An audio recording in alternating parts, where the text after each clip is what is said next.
الحمد لله و الصلاة و السلام علی رسول الله.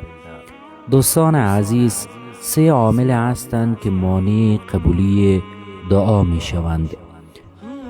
عامل اول که رسول الله صلی الله علیه و سلم می فرماید دعای کسی قبول نمی شود که قلبش غافل باشد. اگر قلبتان در دعا نباشد پس دعا نکنید. اگر شما چیز را می خوانید و یا از روی کتاب تکرار می کنید، اگر شما چیز را مانند طوطی می گویید و نمی دانید که چی خواسته از رب العالمین دارید، اگر شما اخلاص و تقوا ندارید، پس دعای شما چگونه قبول شود؟ رسول الله صلی الله علیه و سلم می فرماید که الله متعال دعای شخص را که قلبش دیگر جا است، یعنی قلبش غافل است، قبول نمی کند. اگر می خواهید که دعایتان قبول شود، باید قلب و زبانتان با هم همخوانی داشته باشد. باید بدانید که شما چی خواسته از رب العالمین دارید. از این خاطر است اگر کسی می خواهد دعا کند، باید به لسان خود دعا کند، به جای اینکه کلمات عربی را تکرار کند که معنای آن را نمی داند. دعا در هر لسانی که باشد قبول می شود. دعا باید از قلب باشد.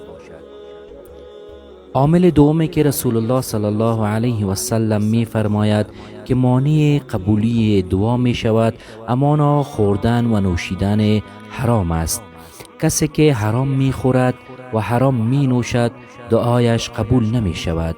رسول الله صلی الله علیه و سلم مثال مسافر را می دهد که از فامیلش دور است، گرسنه و تشنه و بدون سرپناه است.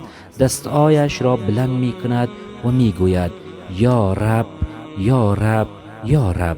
رسول صلی الله علیه و سلم می فرماید چگونه دعایش را الله متعال قبول کند در حالی که غذایی که امرایش است حرام است، لباسی که بر تنش است حرام است.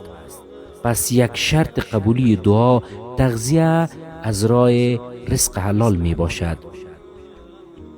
عامل سومی که رسول الله صلی الله علیه و سلم می فرماید که مانع قبولی دعا می شود، همانا عجله کردن در قبولی دعا می باشد.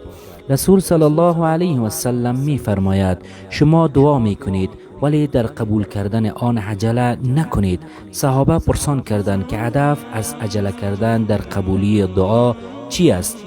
رسول صلی الله علیه و سلم فرمود کسی دعا می کند ولی دعایش عاجل قبول نمی شود، پس این شخص می گوید که الله متعال دعای مرا قبول نمی کند، پس از دعا کردن دست می بردارد.